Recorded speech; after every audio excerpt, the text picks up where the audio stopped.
Good morning. My name is Anders, and as was just told, I work for Arcane Crypto, but I'm a part of the research arm of Arcane Crypto called Arcane Research. And I'm here this week together with my two colleagues who are supposed to raise, I have more colleagues, but this is two of mine, that are supposed to raise their hands now. They did it. And we are here to learn as much as possible and meet as many as possible this week. So please feel free to contact us at any time. We wrote this report on the Lightning Network that we released in early October this year. And the contents of this report is on the slide behind me here. We have an introductory section which explains the Lightning Network, how it functions, what role it fills, what holes it fills in the Bitcoin network. We also look at all the participants, all the developers and places to use Lightning payments, showing the Lightning ecosystem and explaining the roles of the different players there. And in the last section of our report, we look at how much has the Lightning Network been used, how much is it being used, not right now, but a month ago, and how much can it be used going forward. For this crowd, I thought maybe explaining the Lightning Network would not be necessary. So since we are here in El Salvador, where Bitcoin has become legal tender, I just want to start with a short section of some more measurable benefits of Bitcoin before moving on to the findings of the report. So Alex Gladstein here, he was very focused on privacy and the peer-to-peer decentralized no-trust part of Bitcoin. And that is important. But that is important everywhere. The benefits of introducing Bitcoin into an economy or for people adapting Bitcoin, they really differ based on how well off you are from before. And the general point here is that the worse off you are, the more you will gain from adopting Bitcoin, using Bitcoin. And we also see some other effects, especially here in El Salvador. This conference is a good example of it, the Bitcoin Beach, that by being early adopters, you will attract a crowd, both tourists and businesses, that can create like indirect economic benefits by what they do. But I want to look a little bit closer about how the benefits differ based on how well you're off. And it really revolves around banking access. So I made a very stylized example here where we look at two families starting off with the same income. The one has good banking access and the other has no banking access. Their income distribution differs a little bit. Half of the unbanked cash family's income is from remittance payments abroad, but the total income is the same, just to show how the system really works much more in favor of the well-banked family than the unbanked family over time. So in addition, the well-banked family is generally more well-off, starting better as well. But even starting at the same point, their wealth, their real wealth, will develop differently over time. And the point here is really that the well-banked family, even though the banking system, the current banking and monetary system, it favors the rich the most, and they get the largest cut. But even though it's like that, and it's like that all over the world, as an individual not being a part of the elite, you would still like banking access to use your future earnings to both increase your living standards today and be able to invest in appreciating assets. So while this well-banked family are able to increase their wealth using the banking system and appreciating assets, this unbanked cash family, they both lose some of the money they get from abroad to companies like Western Union. In addition, whatever they save, it loses purchasing power over time. So if you look at the red box here in the middle, I've kind of made the real wealth in terms of how much you can buy and how big a house you can have.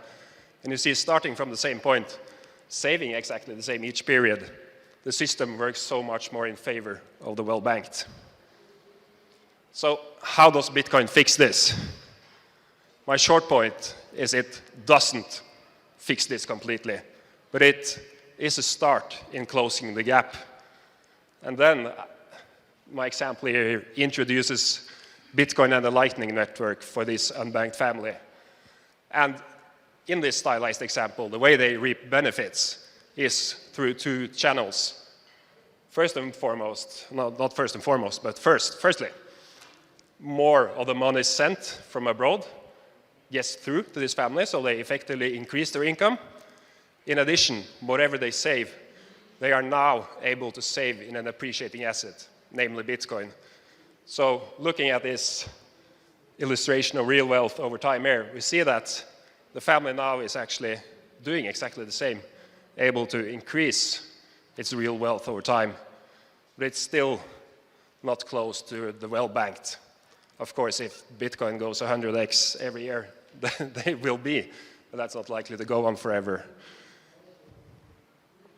So, prefacing with that, we all know that the Lightning Network is an essential part for Bitcoin to function in a society, to use it as the medium of exchange, combined medium of exchange and store of value. And the first I want to show you is all the people, projects, and teams working on the Lightning Network and with the Lightning Network, the ones making adoption possible. I read a few places that not much is really going on with the Lightning Network. And I think the picture behind me here tells quite a different story. Here we have categorized a selection of companies working on the Lightning Network, and this doesn't look like nothing to me. In addition, we now see international chains like McDonald's, Starbucks starting here in El Salvador, offering Lightning payments. And I've, of course, been around testing these systems, and it looks like, with a little, probably back-end adjustments, this thing can go worldwide.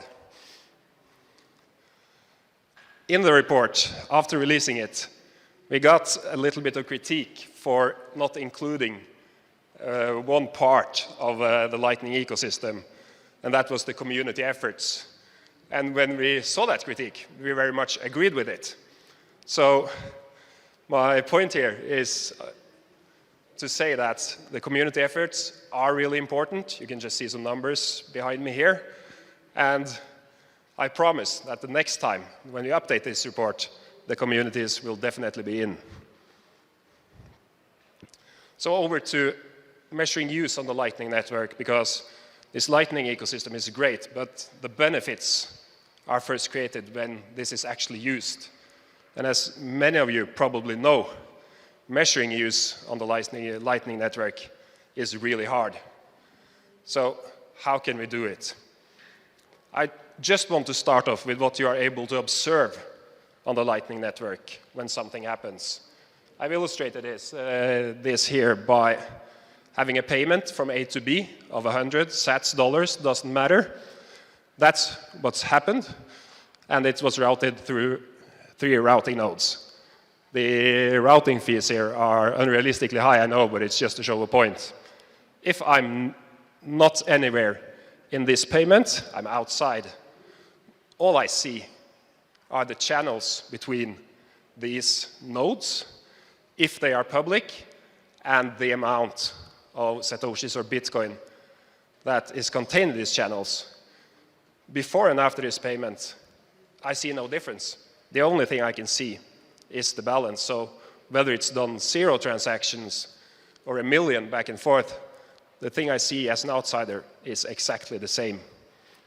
So what do the other letters here see? If you're A, the sender, you see everything. You of course know where you're paying, but you also see the route through the network. As a routing node, the X, Y, and Z here, you see parts of the payment. You see the former node, like the one sending it to you and the one you're sending it to, but technically you can't know whether the ones sending it to you was the original sender or if it was simply a routing node, and the same when forwarding the payment. You don't know if it's the final destination or a routing node. Of course, if it's these big routing nodes, you can probabilize that it's routing, but technically you can't know this. And finally, it's the same for the receiver.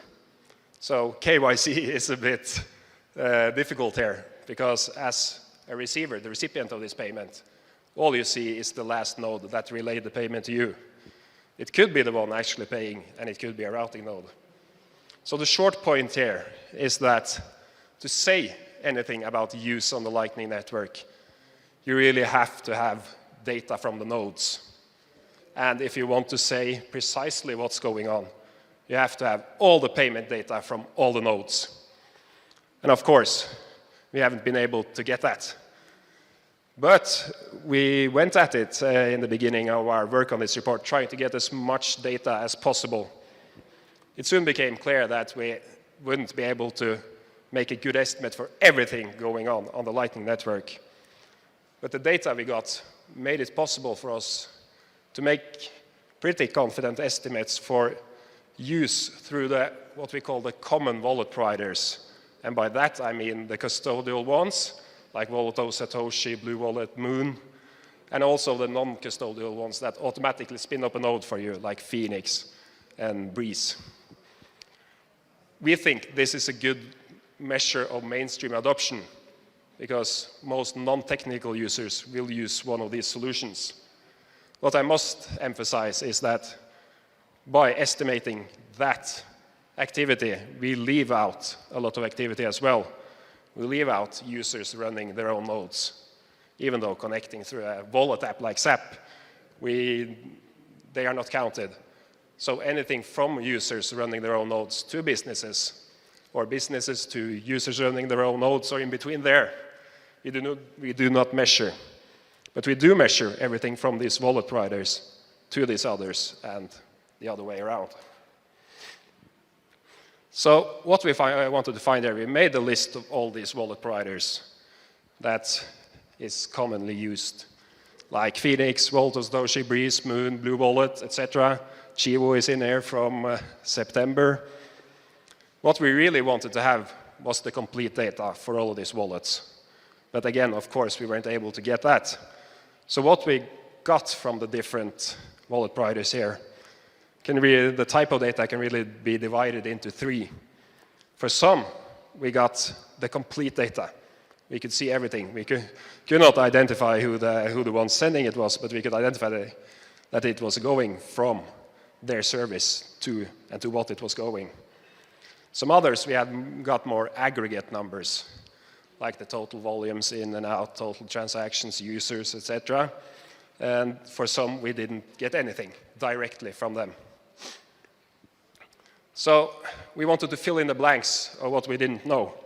And I will not go into detail here about how we did it, but the point is that we had a lot of other data, both from businesses and their payment information and routing nodes, etc., and interviews, basically gathered all the data we could to say something about the relative market shares of what we didn't know compared to what we knew.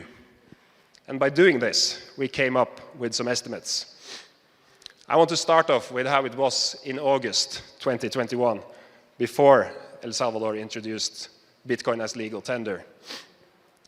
In August, according to our estimates, to and from these commonly used wallet providers, there were 350,000 transactions. In terms of value, most of it was outgoing. And outgoing is pretty evenly split between transactions between wallets. That's also an incoming, of course, but we only count it as outgoing, and payments for goods and services.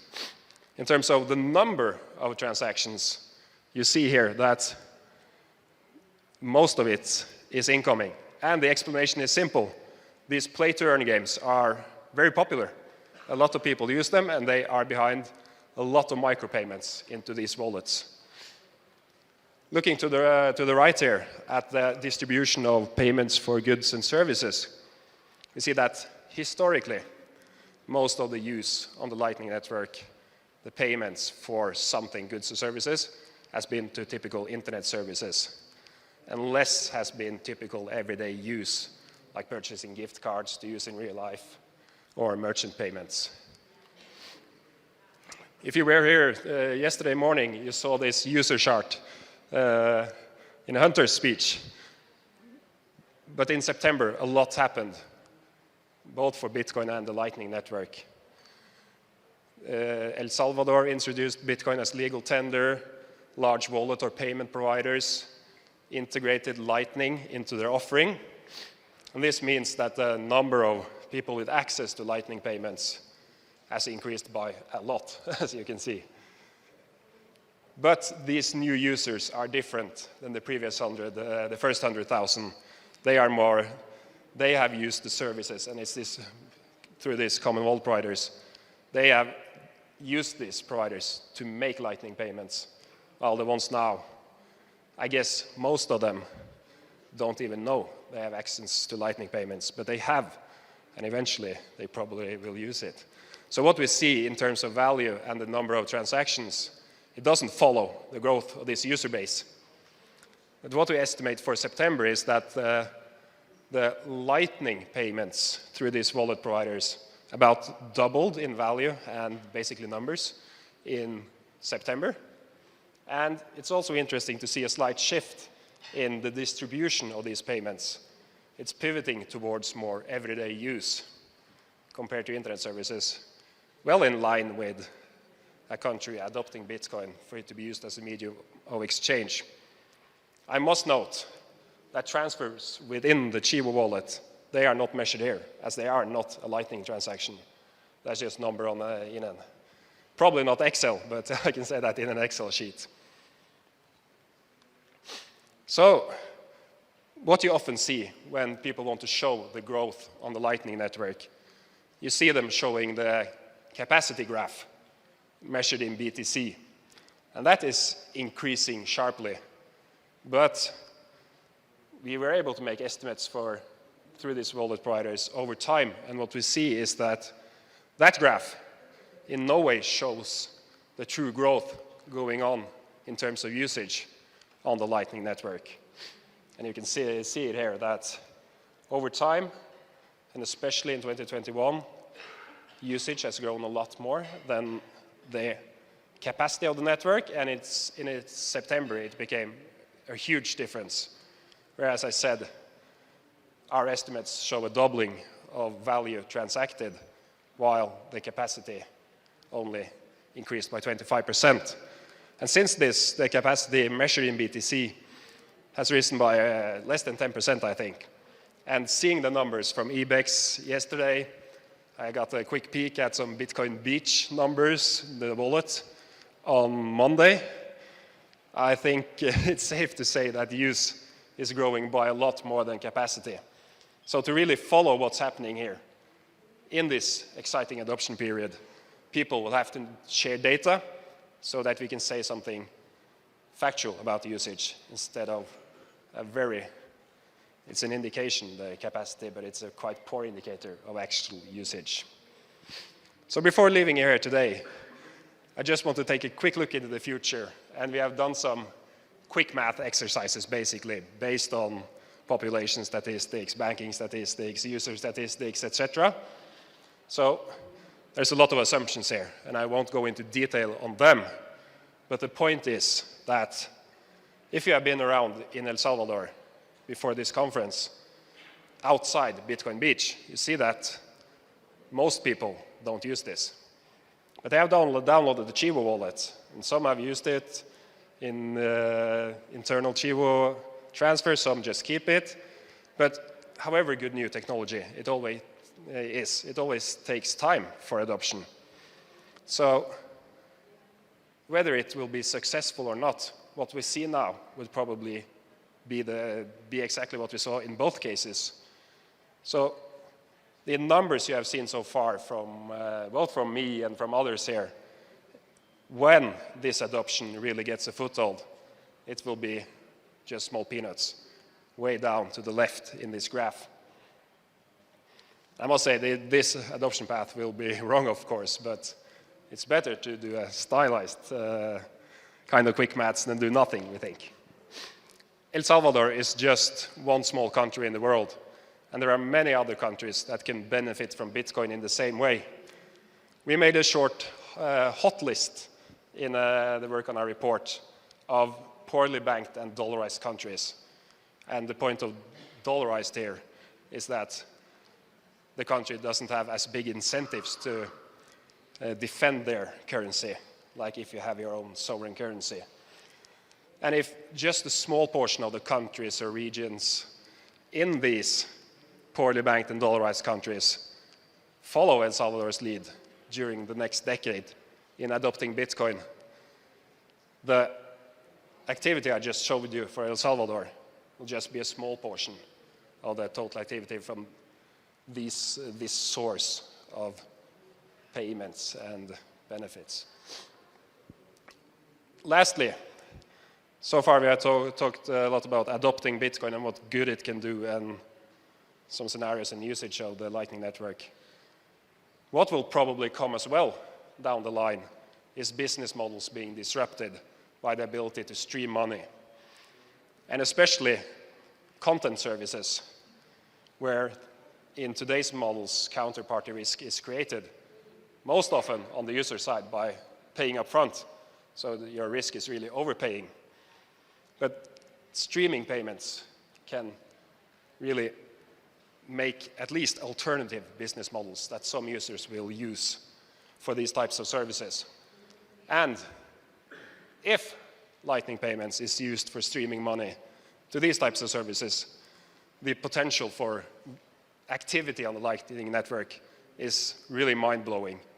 Again, we have done some quick maths here based on some assumptions of how many are paying customers here, or paying users, how much time they use on streaming money type of services, and so on and so on. And then we assume one payment each second when streaming money. That might be a bit exaggerated, but I still will think the point will get through here, that all these assumptions with 700 million users by 2030, then we will have 364 trillion Lightning transactions a year through this source. And who knows? Crazier things have happened. So, at the very last, I just want to leave you with this picture we at Arcane Research like quite much. And what you see here is a man standing on the beach saying Bitcoin won't scale pre-2018. So far, just some small waves have hit him, and he might still say Bitcoin won't scale. But what we believe is that the big waves are coming now, and they will come in more stages, and soon he will either drown or admit that, okay, get away from the beach and say Bitcoin is scaling. Thank you.